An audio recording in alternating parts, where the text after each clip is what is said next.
अस्सलाम वालेकुम dear student. आज हम डिस्कस करेंगे डॉन न्यूज़पेपर का एडिटोरियल जिसका टाइटल है बाइस्ड प्रपोजल। काफ़ी इम्पोर्टेंट एडिटोरियल है और इसमें राइटर ने बात की है पाकिस्तान की इकॉनमी पर कि पाकिस्तान में इकॉनमिक क्राइसिस चल रहा है, पाकिस्तान की इकॉनमी ग्रो नहीं कर रही है। अब क्यों ग्रो नहीं कर रही है, उसमें एक फैक्टर राइटर ने यहाँ पर मेंशन किया है पाकिस्तान टैक्स सिस्टम। ये पाकिस्तान का टैक्स सिस्टम जो है वो काफ़ी ख़राब चल रहा है, उसको रिफॉर्म्स की ज़रूरत है और इसके अलावा लोग टैक्स नहीं देते हैं। जब लोग टैक्स नहीं देंगे, पाकिस्तान की जो गवर्नमेंट है उसके पास रेवेन्यू नहीं आएगा। जब रेवेन्यू नहीं आएगा तो जो ह्यूमन डेवलपमेंट है उस पर इन्वेस्टमेंट नहीं की जाएगी और इस वजह से हमारे हालात मज़ीद ख़राब हो सकते हैं। और इसके अलावा यहाँ पर राइटर ने एक रिपोर्ट मेंशन की है जो कि बहुत इंपॉर्टेंट है। इसमें राइटर ने बात की है कि जो FBI डिपार्टमेंट है इसकी तरफ से एक रिपोर्ट लॉन्च की गई है जिसमें एक एस्टिमेट लगाया गया है, एक अंदाज़ा लगाया गया है टैक्स गैप का, कि कितने ज़्यादा जो लोग हैं वो टैक्स नहीं देते। जितना टैक्स कलेक्ट करना चाहिए था उतना टैक्स कलेक्ट नहीं किया जा रहा, तो वो जो टोटल अमाउंट बनती है वो है 7.1 ट्रिलियन। तो यहाँ पर राइटर बात करते हैं कि ये जो लोग टैक्स नहीं देते इनकी वजह से जो डॉक्यूमेंटेड इकॉनमी है उसको भी नुकसान उठाना पड़ता है। और राइटर ने यहाँ पर आर्ग्यू किया है कि अगर आप चाहते हो कि आपकी इकॉनमी बेहतर हो, आपकी इकॉनमी ग्रो करे, तो इसके लिए आपको अपने मुल्क से अनडॉक्यूमेंटेड इकॉनमी को ख़त्म करना पड़ेगा। अनडॉक्यूमेंटेड इकॉनमी को इनफॉर्मल इकॉनमी भी कहा जाता है और शैडो इकॉनमी भी कहा जाता है। ये दोनों टर्म्स आपने याद रख लेनी है कि शैडो इकॉनमी क्या होता है और डॉक्यूमेंटेड इकॉनमी क्या होता है। अब ये जो लोग टैक्स को अवॉइड करते हैं और इतना ज़्यादा टैक्स गैप है, अब इसको कंप्लीट करने के लिए वो जो लोग टैक्स देते हैं उनके ऊपर मज़ीद टैक्स लगा दिया जाएगा और क्या होगा, उनको नुकसान होगा, उनके जो बिजनेस है उनको नुकसान होगा। लेकिन हमारे इस लेक्चर का मकसद ना ही तो आपको क्रिटिकल एनालिसिस प्रोवाइड करना है और ना ही समरी बयान करना है, बल्कि हमने बात करनी है सेंटेंस स्ट्रक्चर पर कि सेंटेंस स्ट्रक्चर कैसा होता है, इसकी कौन कौन सी टाइप्स हैं और अगर हम कोई रीडिंग करते हैं तो हमें किस तरह से पता चलेगा कि ये सेंटेंस की ये वाली टाइप है। इस पर हमने बहुत सारे एडिटोरियल्स और ओपिनियन डिस्कस किए हैं। अगर आप चैनल पर न्यू हैं तो आप वो सारी वीडियोज़ देख सकते हैं, आपको उनसे बहुत फ़ायदा मिलेगा। अब आज के लेक्चर को स्टार्ट करते हैं। आप सबको पता है सेंटेंस की डेफिनेशन क्या होती है, जिसमें एक सब्जेक्ट हो, वर्ब हो और वो अपने आप में कंप्लीट मीनिंग देता हो, उसको हम सेंटेंस कहते हैं। देखें, जो हमने पहले एडिटोरियल्स डिस्कस किए हैं ना ग्रामर को लेकर, उसमें हम बात करते थे सिंपल सेंटेंस होता है, कंपाउंड सेंटेंस होता है, कम्प्लेक्स सेंटेंस होता है और कंपाउंड कम्प्लेक्स सेंटेंस होता है।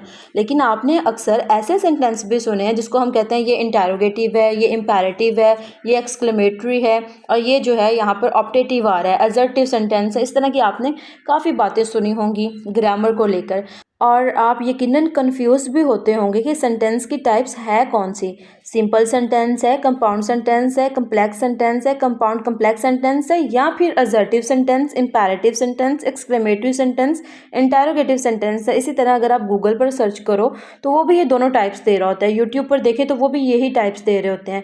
तो ये इनमें डिफरेंस है क्या, तो देखें, जैसा हम पहले बात करते आ रहे थे ना, जो एडिटोरियल्स हम डिस्कस करते थे वो हम सेंटेंस की टाइप्स डिस्कस करते थे स्ट्रक्चर वाइज। अगर स्ट्रक्चर वाइज बात की जाए तो सेंटेंस की सिर्फ 4 टाइप्स होती हैं। सिंपल सेंटेंस होता है जिसमें एक इंडिपेंडेंट क्लॉज होता है, सब्जेक्ट होता है उसका वर्ब होता है, वो अपने आप में कंप्लीट मीनिंग देता है, इंडिपेंडेंट होता है, उसको किसी के सहारे की ज़रूरत नहीं होती है और इसको हम कहते हैं सिंपल सेंटेंस। इसी तरह आगे हमारे पास आता है कंपाउंड सेंटेंस। कंपाउंड सेंटेंस में 2 इंडिपेंडेंट क्लॉजेज होते हैं, 2 इंडिपेंडेंट क्लॉजेज होते हैं, उनका अपना सब्जेक्ट होता है, अपना वर्ब होता है, अपना मीनिंग होता है, उनको किसी दूसरे सेंटेंस की ज़रूरत नहीं होती, वो किसी पर डिपेंड नहीं होते। इसी वजह से इनको इंडिपेंडेंट क्लॉजेज कहा जाता है और इन दोनों क्लॉजेज को कनेक्ट किया जाता है कोऑर्डिनेटेड कंजक्शन के साथ।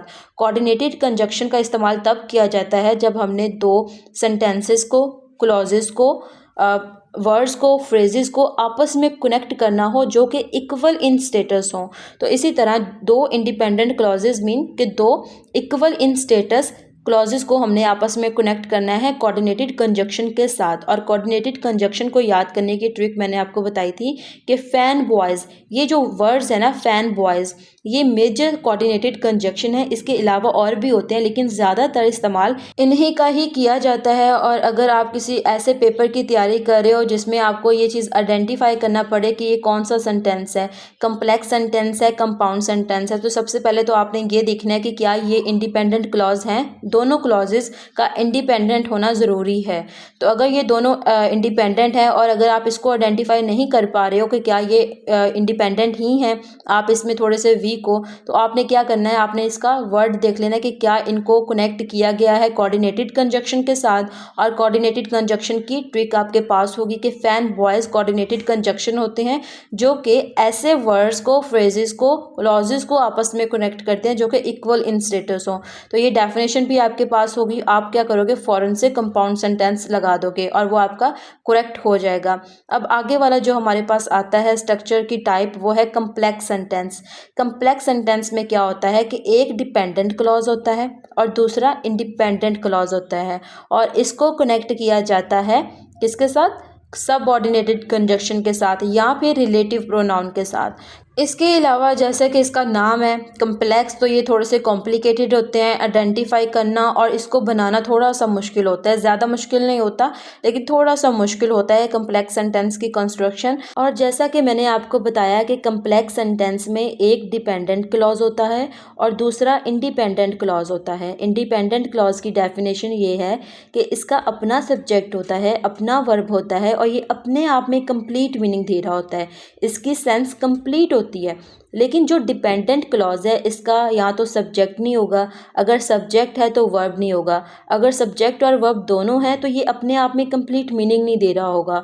और अपना मीनिंग कंप्लीट करने के लिए, अपनी सेंस कंप्लीट करने के लिए इसको डिपेंड होना पड़ेगा इंडिपेंडेंट क्लॉज पर। और कौन डिपेंड करवाएगा, डिपेंड करवाने के लिए हम इस्तेमाल करेंगे सबऑर्डिनेटेड कंजक्शन का या फिर रिलेटिव प्रोनाउन का। और ये सबऑर्डिनेटेड कंजक्शन और रिलेटिव प्रोनाउन क्या होते हैं ये जानना आपके लिए बहुत ज़रूरी है, क्योंकि कम्प्लेक्स सेंटेंस हमारे लिए बहुत ज़रूरी है। क्योंकि जब भी आपने ऐसे लिखना है तो अपनी थीसिस स्टेटमेंट आपने हमेशा कम्प्लेक्स सेंटेंस का इस्तेमाल करते हुए ही लिखनी है। अब देखिए, कोऑर्डिनेटेड कंजक्शन को याद रखना बहुत आसान काम था। पहली बात ये कि वो तादाद में कम थे, अगर उसकी ट्रिक ना भी होती तो हमने उनको याद कर लेना था। और दूसरी बात ये कि उसकी ट्रिक आ जाती है हमारे पास कि हम सिर्फ फैन वॉइस याद रख लें और उसका इस्तेमाल करते जाएं किसी भी ऐसे क्लॉजेस के साथ, वर्ड्स के साथ, फ्रेजेस के साथ जो कि इक्वल इन स्टेटस हों। लेकिन सबऑर्डिनेटिंग कंजक्शन का बड़ा मसला है, क्योंकि एक तो ये तादाद में भी ज़्यादा है और दूसरा इनको याद रखने की कोई ट्रिक भी नहीं है हमारे पास। तो अभी आप बेसिक लेवल पर हो तो आपने क्या करना है कि अपने जहन में एक बात रख लेनी है कि फैन वॉइस के अलावा जितने बाकी वर्ड्स होंगे वो हमारे पास आ जाते हैं सबऑर्डिनेटिंग कंजक्शन। लेकिन ये रूल हर जगह पर अप्लाई नहीं करना। आपने कोशिश करनी है इस चीज़ से भी बाहर आने की, चीज़ें ज़्यादा लर्न करने की। अब ये मैंने आपको बता दिया कि कोऑर्डिनेटेड कंजक्शन फैन वॉइस के अलावा बाकी सारे सबऑर्डिनेटेड कंजक्शंस होते हैं। तो इसका मतलब ये नहीं कि आपने सारी ज़िंदगी इसी रूल को फॉलो करना है, आपने चीज़ें लर्न करने की कोशिश करनी है। अब देखिए, ये वाली बात मैं आपको एक एग्जाम्पल के थ्रू समझाती हूँ। यहाँ पर वर्ड है वाइल। वाइल तो सबऑर्डिनेटेड कंजक्शन होता है, लेकिन आपको शायद याद ना हो, लेकिन मुझे बड़े अच्छे से याद है कि मैंने आपको एक सेंटेंस पढ़ाया था जो कि कंपाउंड सेंटेंस था और उसको कनेक्ट किया गया था वाइल के साथ। और वाइल तो सबऑर्डिनेटेड कंजक्शन होता है, लेकिन वहाँ पर उस सेंटेंस में वाइल काम दे रहा था कोऑर्डिनेटेड कंजक्शन का। अब मुझे वो लेक्चर नहीं याद कि वो लेक्चर कौन सा था, लेकिन मुझे वो सेंटेंस याद है कि मैंने ऐसा सेंटेंस आपको पढ़ाया हुआ है जिसमें वाइल कोऑर्डिनेटेड कंजक्शन का काम दे रहा था और दो इंडिपेंडेंट क्लॉजेस को आपस में कनेक्ट कर रहा था। तो आपने सारी ज़िंदगी इसी बात पर नहीं रहना कि फैन वॉइस कोऑर्डिनेटेड कंजक्शन होते हैं, बाकी सारे सबऑर्डिनेटेड कंजक्शन होते हैं। आपने अपने अंदर इम्प्रूवमेंट लेके आनी है। अब हम बात करते हैं रिलेटिव प्रोनाउन पे। मैं आपको अक्सर कहती हूँ, हर लेक्चर में कहती हूँ कि रिलेटिव प्रोनाउन बहुत इंपॉर्टेंट है, इनको याद कर लो। तो आप सबऑर्डिनेटेड कंजक्शन भला ना याद करो पर रिलेटिव प्रोनाउन याद कर लो, क्योंकि ये बहुत इंपॉर्टेंट है, ख़ास तौर पर राइटिंग के लिए। आप जब लिखोगे ना तो आपको इसका इस्तेमाल पता चलेगा कि ये कितना इम्पोर्टेंट है। और इसके अलावा इसको याद रखना कोई मुश्किल काम नहीं है कि आप इन 8 वर्ड्स हैं टोटल के इसको याद ही ना रख पाओ। आपने ना एक और बात, इसको रटा नहीं मारना कि आप उंगलियों पे गिनना शुरू कर दो कि who, whom, that, which, why, when, what, whose, ये वाले हम वर्ड्स हैं जो कि रिलेटिव प्रोनाउन होते हैं, ये सारे फिर उंगलियों पे रट्टा मारना शुरू कर दो कि ये सारे वर्ड्स होते हैं जो कि सबऑर्डिनेटेड कंजक्शंस होते हैं। इस तरह आपने बिल्कुल भी नहीं करना, आपने इंजॉय करके पढ़ना है। जब आप इंजॉय करके पढ़ोगे ना तो आपको चीज़ें ज़्यादा देर तक याद रहेंगी। आपने इस तरह याद रखना है इसको कि मैंने जब भी हु का इस्तेमाल करना है ना तो आपके जहन में खुद ब खुद आ जाना चाहिए कि मैंने इसका इस्तेमाल करना है किसी भी लिविंग थिंग के लिए, रेफ़र टू पीपल, किसी इंसान को रेफ़र करने के लिए। जैसे कि यहाँ पर नीचे एग्जांपल भी दी गई है कि दी पर्सन हु वोन इज़ माय फ्रेंड, कि जो इंसान जीता है ना, जो आदमी जीता है वो मेरा दोस्त है। यहाँ पर क्या कर रहा है, उसी इंसान को इंडिकेट कर रहा है, रेफ़र कर रहा है, लेकिन किस तरह से कर रहा है इसका इस्तेमाल आपको पता होना चाहिए। होम आ रहा है यहाँ पर, तो होम आता है also for people object form में। जैसे कि यहाँ पर एग्जांपल है, she is the doctor home I admire. Home क्या है, यहाँ पर रिलेटिव प्रोनाउन है, लेकिन किस तरह से इस्तेमाल किया गया है कि शी को इंडिकेट कर रहा है लेकिन ऑब्जेक्ट फॉर्म में कर रहा है। इसी तरह आपने बाकी एग्जांपल्स पढ़ लेनी है कि डैट का हमने इस्तेमाल करना है किसी भी लिविंग थिंग के लिए भी और नॉन लिविंग थिंग के लिए भी। विच का इस्तेमाल करना है हमने किसी एनिमल को रेफ़र करने के लिए या फिर नॉन लिविंग थिंग्स के लिए। जैसे कि एग्जांपल है, the book which is on the table is mine. Why का इस्तेमाल करना है हमने किसी भी रीज़न को इंडिकेट करने के लिए। व्हेन का इस्तेमाल करना है हमने टाइम को रेफ़र करने के लिए। व्हाट का इस्तेमाल करना है हमने किसी भी थिंग्स को, मतलब कि नॉन लिविंग थिंग्स को या फिर आइडिया को रेफ़र करने के लिए। हुज़ का इस्तेमाल करना है हमने इंडिकेट पोजेशन के लिए, कि हम किसी की अपनी जो पोजेशन है वो शो करवा रहे हो, अपना हक जता रहे हो कि हुज़ बुक इज़ दिस, कि ये किताब किसकी है। तो ये हम पूछ रहे हैं कि ये किसकी है, ये इसका मालिक कौन है। I know a boy who's father is a pilot. यहाँ पर भी पोजेशन शो करवाई गई है कि मैं एक ऐसे लड़के को जानता हूँ जिसका जो वालिद है वो पायलट है। तो इस तरह आपने ये देखना है कि इसका इस्तेमाल किस तरह करना है। ये नहीं उंगलियों पे रट्टा मारना शुरू कर देना कि ये वर्ड्स हैं रिलेटिव प्रोनाउन, ये वर्ड्स हैं जो सबऑर्डिनेटेड कंजक्शन है, ये कोऑर्डिनेटेड कंजक्शन है, कंपाउंड में ये होता है, कम्प्लेक्स में ये होता है। ये भूल जाना है आपने। अगर आप इस तरह याद करते हो तो एंजॉय करके पढ़ोगे तो सारी ज़िंदगी के लिए याद रहेंगी आपको। अगर आप रट्टा मारोगे या फिर इतनी टेंशन में प्रेशर लेकर चीज़ों को याद करोगे ना, तो चीज़ें आपको कभी भी याद नहीं रहेंगी। आप अपने पास से ट्रिक्स बनाना सीखें कि मैंने किसी भी चीज़ को सीखना है तो मैंने ये ट्रिक बना लेनी है। क्योंकि देखिए इतना ज़्यादा सिलेबस है कि आप आगे वाली चीज़ें पढ़ेंगे ना तो पीछे वाली भूल जाएंगे, पीछे वाली या रिवाइज़ करेंगे तो आगे वाली जो है वो आप नहीं पढ़ पाओगे। तो इसके लिए एक सीधा सा ऑप्शन है कि आप जो हो वो चीज़ों को इंजॉय करके पढ़ें, उसकी कोई ना कोई ट्रिक्स बनाएं, शॉर्ट नोट्स बनाएं और स्ट्रक्चर समझें। ये नहीं है कि रट्टा लगाएंगे ना कि अब ये चीज़ ऐसे है तो ऐसे है, तो वो याद नहीं रहनी। आप स्ट्रक्चर चीज़ों का समझने की कोशिश किया करें। अब हम डिस्कस करते हैं अपना लास्ट सेंटेंस जो कि है कंपाउंड कम्प्लेक्स सेंटेंस। देखिए कंपाउंड सेंटेंस की क्या डेफिनेशन थी, जिसमें दो इंडिपेंडेंट क्लॉजेज हों और वो कनेक्ट किए जाएं किसके साथ, कोऑर्डिनेटेड कंजक्शन के साथ। और कम्प्लेक्स सेंटेंस था जिसमें एक डिपेंडेंट क्लॉज हो और दूसरा इंडिपेंडेंट क्लॉज हो, एक डिपेंडेंट और दूसरा इंडिपेंडेंट, और कनेक्ट किए जाएं किसके साथ, रिलेटिव प्रोनाउन के साथ और किसके साथ, सबऑर्डिनेटेड कंजक्शन के साथ। और कंपाउंड सेंटेंस और कम्प्लेक्स सेंटेंस को आपस में कनेक्ट कर दिया जाए तो हमारे पास बनता है कंपाउंड कम्प्लेक्स सेंटेंस। और कंपाउंड कम्प्लेक्स सेंटेंस में हमारे पास दो इंडिपेंडेंट क्लॉजेज होते हैं और एक डिपेंडेंट क्लॉज होता है। और डिपेंडेंट क्लॉज को कनेक्ट किया जाता है सबऑर्डिनेटेड कंजक्शन या फिर रिलेटिव प्रोनाउन के साथ। और जो हमारे पास आते हैं दो इंडिपेंडेंट क्लॉजेज उसको हम कनेक्ट करते हैं किसके साथ, कोऑर्डिनेटेड कंजक्शन के साथ। तो ये हमारे पास बन जाता है कंपाउंड कम्प्लेक्स सेंटेंस। देखें सिंपल सेंटेंस होता है ना, एक इंडिपेंडेंट क्लॉज, अगर दो इंडिपेंडेंट मतलब दो सिंपल सेंटेंसेस को आपस में कनेक्ट किया जाए ना तो हमारे पास कंपाउंड सेंटेंस बनता है। इसी तरह कंपाउंड सेंटेंस और कम्प्लेक्स सेंटेंस को कनेक्ट किया जाए तो हमारे पास कंपाउंड कम्प्लेक्स सेंटेंस बन जाता है। अब आपको अच्छे से समझ आ गई होगी इन सब की।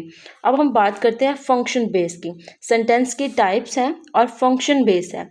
पहली है असर्टिव, दूसरी है इम्पेरेटिव, तीसरी है एक्सक्लेमेटरी और फोर्थ वन है इंटेरोगेटिव और फिफ्थ वन है ऑप्टेटिव। तो ये सारी भी बड़ी मज़े की होती हैं। अगर इनका इस्तेमाल आ गया ना आपको तो इसका मतलब है कि आपको अपनी राइटिंग में एक्सप्रेशन यूज़ करना आ गया, आपकी राइटिंग में बड़ी इम्प्रूवमेंट आएगी इनके इस्तेमाल से भी। तो असर्टिव सेंटेंस को ना डिक्लेरेटिव सेंटेंस भी कहा जाता है, इसको सिंपल सेंटेंस भी कहा जाता है। ये सिर्फ एक सिंपल स्टेटमेंट होती है जिसमें आप कोई फैक्ट बता देते हो, कोई एक स्टेटमेंट दे देते हो। हम कोई भी जो सिंपल सेंटेंस पढ़ते हैं जिसमें सीधा साधा एक सब्जेक्ट हो, एक वर्ब हो और अपने आप में वो कंप्लीट मीनिंग दे रहा हो, उसको हम असर्टिव सेंटेंस कहते हैं। वैसे मैं डिक्लेरेटिव सेंटेंस बोलती हूँ, असर्टिव सेंटेंस मैं बहुत कम बोलती हूँ, लेकिन इसको असर्टिव सेंटेंस भी कहा जाता है, डिक्लेरेटिव सेंटेंस भी कहा जाता है, सिंपल सेंटेंस भी कहा जाता है। इसकी सीधी सादी एक स्टेटमेंट होती है जिसमें हम ओपिनियन देते हैं, फैक्ट कह सकते हैं, आप एक स्टेटमेंट कहते हैं, हम कोई किसी के साथ बात कर रहे हैं, वो हम हमेशा असर्टिव सेंटेंस में ही करते हैं। इसके अलावा डिक्लेरेटिव सेंटेंस का जब भी आपने अपनी राइटिंग में इस्तेमाल करना है ना, तो आपने हमेशा सब्जेक्ट से स्टार्ट करना है, ऑब्जेक्ट से स्टार्ट नहीं करना है, ठीक है। ना ही आपने स्टार्टिंग में हेल्पिंग वर्ब लगानी है, आपने हमेशा सब्जेक्ट से स्टार्ट करना है और एंड करना है फुल स्टॉप पर। आपने इसके अलावा कोई और पंचुएशन का इस्तेमाल नहीं करना कि आप सोचो कि मैं एक्सक्लेमेटरी साइन लगा देता हूँ या लगा देती हूँ, मैं इंटेरोगेटिव साइन लगा देता हूँ, तो वो आपका गलत हो जाएगा।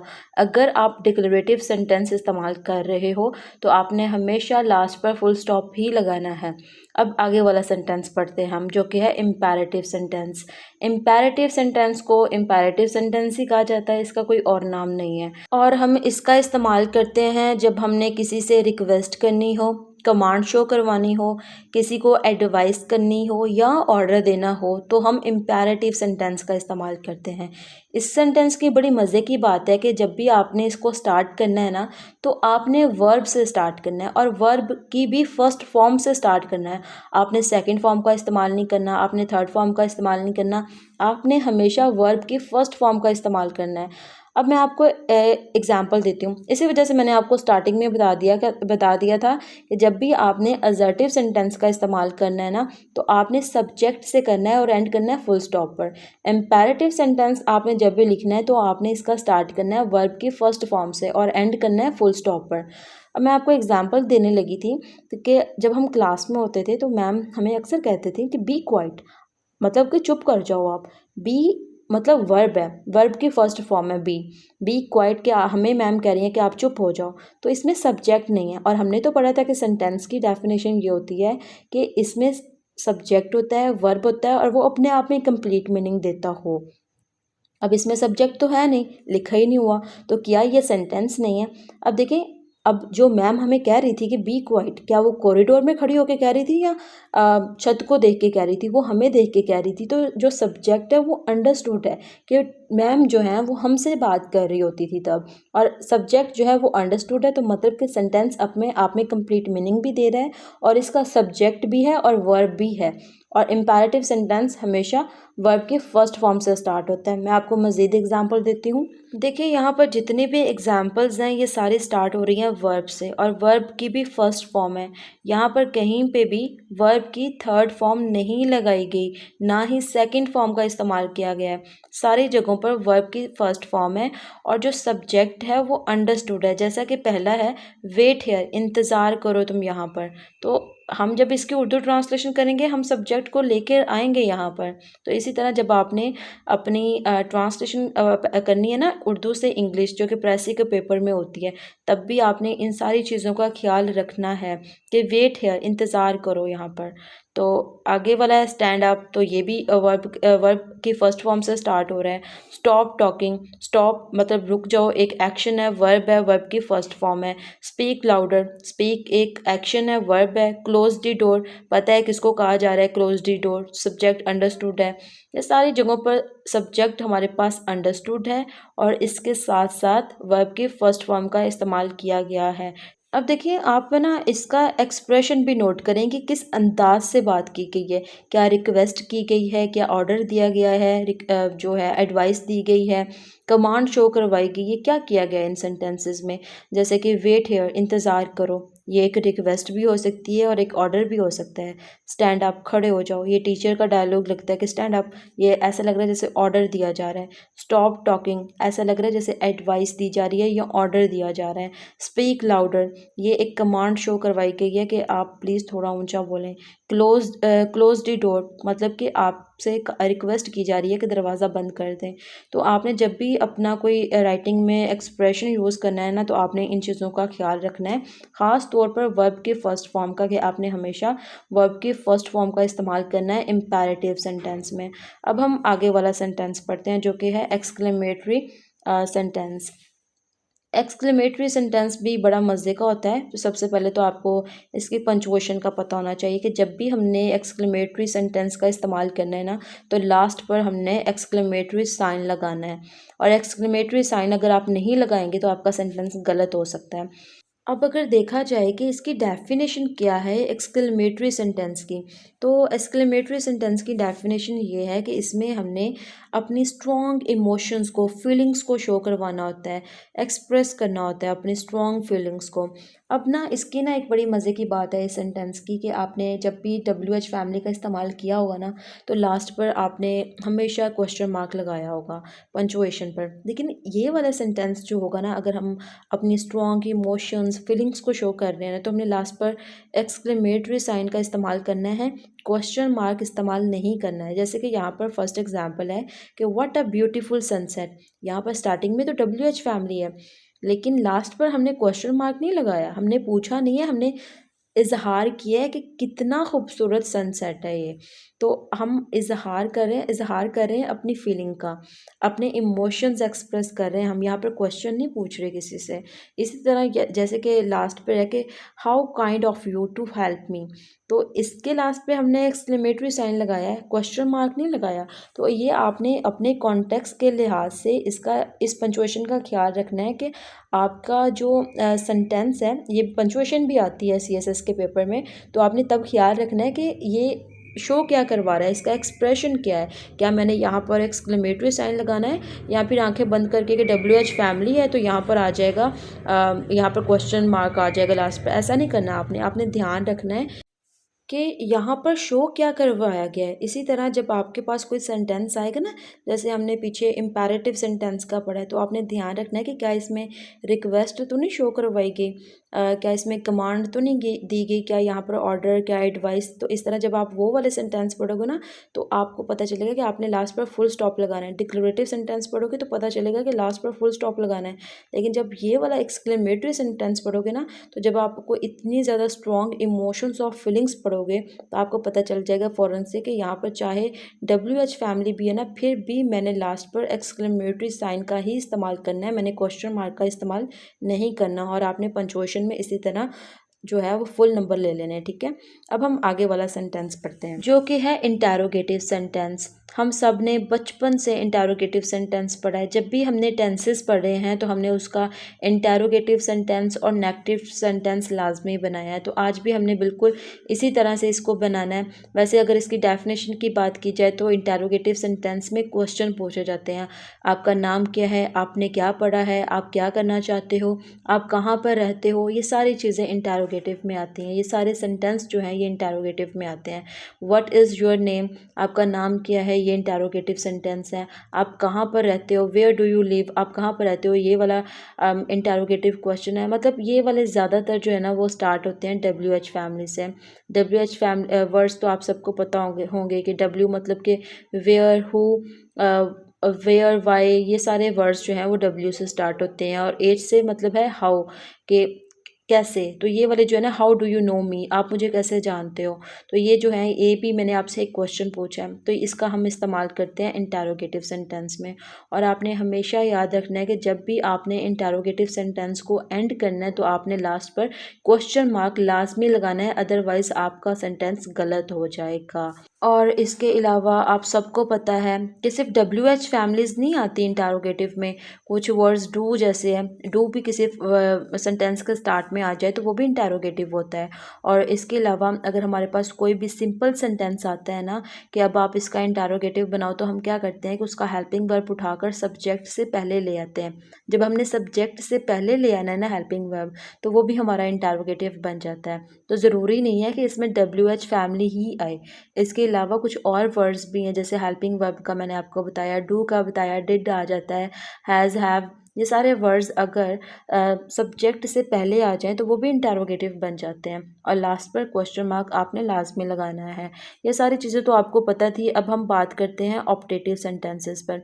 ऑप्टेटिव सेंटेंसेस भी बड़े इंपॉर्टेंट होते हैं। इसमें हमने एक्सप्रेस करनी होती है होप, किसी को विश करने के लिए, किसी के लिए प्रे करने के लिए या ब्लेसिंग के लिए हम हमेशा ऑप्टेटिव सेंटेंस का इस्तेमाल करते हैं। और इसके अलावा ज़्यादातर जो ऑप्टेटिव सेंटेंस होते हैं ना, इसके स्टार्ट में मे का इस्तेमाल किया जाता है, MAY का। अब हम एग्जांपल्स देखते हैं कि ऑप्टेटिव सेंटेंस में कौन कौन सी सेंटेंस आते हैं। जैसे कि यहाँ पर पहला सेंटेंस है कि may you have a great day. यहाँ पर एक ब्लेसिंग दी गई है, एक विश की गई है और इसका स्टार्ट किया गया है मे का। अब आप देखिए ये सारे सेंटेंस जो हैं ये मे से स्टार्ट हो रहे हैं। May you always be happy, एक प्रे की गई है कि अल्लाह आपको हमेशा खुश रखे। May she succeed in her exam, यहाँ पर भी एक जो है वो प्रे की गई है। May they find peace and joy, ये भी जो है ये एक ब्लेसिंग दी गई है, एक ख्वाहिश की गई है। May you live long and prosper, ये भी एक प्रे की गई है। तो आपने जब भी ऑप्टेटिव सेंटेंस का इस्तेमाल करना है तो आपने स्टार्ट करना है मे से और एंड करना है फुल स्टॉप से। इसके अलावा आपने और कोई भी पंचुएशन का इस्तेमाल नहीं करना कि आप सोचो कि मैं क्वेश्चन मार्क लगा देता हूँ या मैं इसके जो है एक्सक्लेमेटरी साइन लगा देता हूँ, तो वो आपका रॉन्ग हो जाएगा। आपने फुल स्टॉप ही लगाना है और अपनी पंचुएशन का ख़ास ख्याल रखना है। अब मुझे उम्मीद है कि हमने दोनों टाइप्स पढ़ ली हैं सेंटेंस की, तो स्ट्रक्चर वाइज भी और फंक्शन वाइज बेस भी, तो आपको दोनों की अच्छे से समझ आ गई होगी। हमने तफसील से डिस्कस किया है। वैसे हमने डिस्कस करना था एडिटोरियल। आज का एडिटोरियल बड़ा मज़े का था और थोड़ा सा कॉम्प्लिकेटेड था। तो अब लेक्चर जो है वो काफ़ी लंबा हो गया, तो हम इस तरह करते हैं कि सिर्फ एक पहला सेंटेंस जो है वो डिस्कस कर लेते हैं और बाकी जो है ना आपने मुझे रिव्यूज़ देने हैं कि क्या हमें फुल एडिटोरियल डिस्कस करना चाहिए या जिस तरह हम हाफ एडिटोरियल डिस्कस करते हैं और डेली बेसिस पर आपको थोड़ा सा जो है ना वो एक छोटा सा लेसन मिल जाया करे, या फिर पूरा एडिटोरियल डिस्कस किया करें जिसमें आपको पता हो कि हमने ओपनिंग लाइंस इस तरह स्टार्ट करनी है, एंडिंग इस तरह करनी है, मिडिल इस तरह हो, ट्रांजिशन इस तरह करनी है। और इसके अलावा अगर हम पूरा एडिटोरियल या ओपिनियन डिस्कस करेंगे ना तो इसका मतलब ये है कि हमारा जो लेक्चर है ना वो कम से कम 1 घंटे का तो लाजमी हो जाएगा। तो क्या आप 1 घंटे का लेक्चर सुन लोगे? और ये सारी बातें आपने मुझे लाज़मी बतानी है ताकि फिर इस पर काम किया जाए। तो हम इंशाल्लाह रमज़ान के बाद जो है ना वो फिर अगर फुल एडिटोरियल आप कहते हैं तो फुल एडिटोरियल डिस्कस किया करेंगे या फिर एक पैराग्राफ डेली बेसिस पर। तो अब जो है वो हम स्टार्ट करते हैं अपने एडिटोरियल को और इसकी ओपनिंग लाइंस हैं, Pakistan's tax system is extortionist. Extortionist का मतलब होता है ज़बरदस्ती करने वाला, unpredictable and unsupportive of investment and economic growth, आगे फुल स्टॉप और क्वेश्चन होता है कंप्लीट। सबसे पहले ना आज हम दोनों स्ट्रक्चर की तरह पढ़ेंगे कि स्ट्रक्चर, अगर स्ट्रक्चर की बात की जाए तो कौन सा सेंटेंस है और अगर फंक्शन बेस पर बात की जाए तो कौन सा सेंटेंस है ये। तो बात करते हैं सबसे पहले जिस तरह हम हमेशा करते हैं कि पाकिस्तान टैक्स सिस्टम, ये तो आ जाता है हमारे पास सब्जेक्ट इसका। आगे है इज़, तो इज़ से आगे हमारा सारा बन जाएगा वर्ब फ्रेज़। तो नॉन फ्रेज़ और वर्ब फ्रेज़ मिल जाए तो सेंटेंस बन जाता है हमारे पास। लेकिन आज जैसा कि हमने सिर्फ एक सेंटेंस डिस्कस करना है तो हम ज़रा डिटेल में डिस्कस कर लेते हैं। तो पाकिस्तान टैक्स सिस्टम आ जाएगा हमारे पास नॉन फ्रेज़, इज़ है हेल्पिंग वर्ब, एक्सटॉर्शनिस्ट आ जाएगा हमारे पास एडजेक्टिव, अनप्रिडिक्टेबल बी एडजेक्टिव है हमारे पास एंड कोऑर्डिनेटेड कंजक्शन है, अनस्पोर्टिव जो है वो हमारे पास है एडजेक्टिव। अब देखिए यहाँ पर कोऑर्डिनेटेड कंजक्शन का इस्तेमाल तो किया गया लेकिन किस तरह से किया गया है। हमने पढ़ा था कि कोऑर्डिनेटेड कंजक्शन का इस्तेमाल किया जाता है जब हमने दो क्लॉजेस को, वर्ड्स को, फ्रेजेस को आपस में कनेक्ट करना हो। तो यहाँ पर दो वर्ड्स को आपस में कनेक्ट किया गया है जो कि इक्वल इन स्टेटस हैं। अगर एक एडजेक्टिव है तो दूसरा भी एडजेक्टिव है, ऐसा नहीं है कि एक एडजेक्टिव है दूसरा वर्ब है, दोनों एडजेक्टिव हैं और इनको कनेक्ट किया गया आपस में। Of investment and economic growth, अब यहाँ पर भी अनस्पोर्टिव है, किसके लिए? इन्वेस्टमेंट के लिए और इकोनॉमिक ग्रोथ के लिए। इस तरह इनको लिंक किया गया है यहाँ पर भी कोऑर्डिनेटेड कंजक्शन को। तो ये जो है ना, अगर हम इसको निकाल दें और आगे वाले सेंटेंस की बात करें, extortionist, unpredictable and unsportive of investment and economic growth, ये सारा हमारे पास आता है एडजेक्टिव फ्रेज जो कि किसको मॉडिफाई कर रहा है? पाकिस्तान टैक्स सिस्टम को, नाउन को मॉडिफाई कर रहा है। तो ये अगर हम बात करें, जैसे आपको मैंने बताया था कि सिंपल सेंटेंस की डेफिनेशन क्या होती है, जिसमें हमारे पास एक सब्जेक्ट हो, वर्ब हो और वो अपने आप में कंप्लीट मीनिंग देता हो।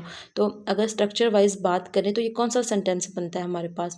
सिंपल सेंटेंस बनता है। अगर आपको लगता है कि यहाँ पर तो कोऑर्डिनेटेड कंजक्शन का इस्तेमाल किया गया है, तो यहाँ पर दो क्लॉजेस को नहीं आपस में कनेक्ट किया गया, यहाँ पर दो वर्ड्स को आपस में कनेक्ट किया गया है। और अगर हमने दो वर्ड्स को आपस में कनेक्ट करना है तो हम उसको ये नहीं कह सकते कि ये दो इंडिपेंडेंट क्लॉज हैं और ये कंपाउंड सेंटेंस बन जाता है। अगर हमने वर्ड को आपस में कनेक्ट किया है ना, तो ये हमारे पास ओवरऑल एक इंडिपेंडेंट क्लॉज है जो कि सिंपल सेंटेंस होता है। अगर स्ट्रक्चर वाइज बात करें हम तो ये सिंपल सेंटेंस बन जाता है हमारे पास। अगर हम अब बात करें फंक्शन बेस पर कि फंक्शन बेस में ये कौन सी टाइप बनती है, तो आप बताएं मुझे, क्या इसमें कोई सवाल उठाया गया है जो हम कहें कि ये इंटेरोगेटिव है? क्या इसमें कोई विश की गई है, कोई प्रे की गई है कि हम कह दें कि ये ऑप्टेटिव सेंटेंस है? नहीं किया गया ऐसा कुछ भी। क्या ये एक्सक्लेमेटरी साइन है? यहाँ पर एक्सक्लेमेटरी साइन नहीं इस्तेमाल किया गया, ना ही कोई स्ट्रॉन्ग इमोशन फीलिंग शो करवाई गई है हमें, तो ये वो भी नहीं है। बाकी बचा हमारे पास इम्पेरेटिव सेंटेंस। तो क्या यहाँ पर कोई ऑर्डर दिया गया है, क्या यहाँ पर कोई ऑर्डर दिया गया है, रिक्वेस्ट की गई है? क्या यहाँ पर कोई जो है वो एडवाइस दी गई है? नहीं दी गई, तो ये हमारे पास इम्पेरेटिव सेंटेंस भी नहीं है। अब हमारे पास लास्ट वन बचा डिक्लेरेटिव सेंटेंस, जिसको हम असर्टिव सेंटेंस भी कहते हैं, सिंपल सेंटेंस भी कहते हैं। तो ये हमारे पास आता है डिक्लेरेटिव सेंटेंस, जिसमें एक ओपिनियन दिया गया है अबाउट पाकिस्तान टैक्स सिस्टम, कि पाकिस्तान का जो टैक्स सिस्टम है ना, वो एक्सटॉर्शनिस्ट है, अनप्रेडिक्टेबल है, अनसपोर्टिव है इन्वेस्टमेंट के लिए और इकोनॉमिक ग्रोथ के लिए। तो ये हमें एक फैक्ट बताया गया है, एक ओपिनियन दिया गया है, एक स्टेटमेंट दी गई है, किसके लिए? पाकिस्तान टैक्स सिस्टम के लिए। और इसके अलावा हमने एक और रूल भी पढ़ा था कि जो डिक्लेरेटिव सेंटेंस होते हैं, असर्टिव सेंटेंस होते हैं, इनका स्टार्ट हमेशा सब्जेक्ट से होता है और इसका एंड फुल स्टॉप से होता है। तो इसका जो स्टार्टिंग है किससे की गई है? नाउन से की गई है, सब्जेक्ट से की गई है। पाकिस्तान टैक्स सिस्टम सब्जेक्ट है इस सेंटेंस का, और एंडिंग कहाँ से की गई है? फुल स्टॉप पर। तो इससे भी हमें पता चलता है कि ये डिक्लेरेटिव सेंटेंस है। अगर आपको समझ ना आए कि इसमें ओपिनियन है, स्टेटमेंट है, फैक्ट है, आप थोड़ी सी कंफ्यूज हो जाओ, तो आपने ये वाला भी जो रूल मैंने आपको बताया था ये भी आप अप्लाई कर सकते हो कि इसकी जो ओपनिंग है वो सब्जेक्ट से हो और एंडिंग जो है वो फुल स्टॉप से हो। यहाँ पर हम करते हैं अब लेक्चर को एंड, और कल मिलते हैं एक नए ओपिनियन और एडिटोरियल के साथ। तब तक के लिए अल्लाह हाफिज़।